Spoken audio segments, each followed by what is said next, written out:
Okay, so we picked this JCB 240W finishing sander up from B&Q. I think it was an offer, 25 quid, just thought we'd get it. Well, okay, it's basically what it is a sander.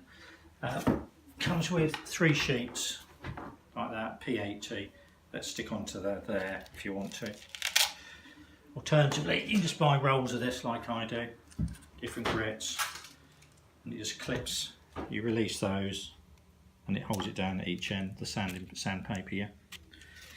This has got a good little bit of kit here. It's got like this plastic vacuum tank which keeps all the dust in, which is really good. It clips on there like that, and then emptying, you just open that and tip it in the bin or outside. It's quite neat. So I've got a bit of wood filler in there. I've used this and it's a really good sander. I mean, really good. So it's noisy, but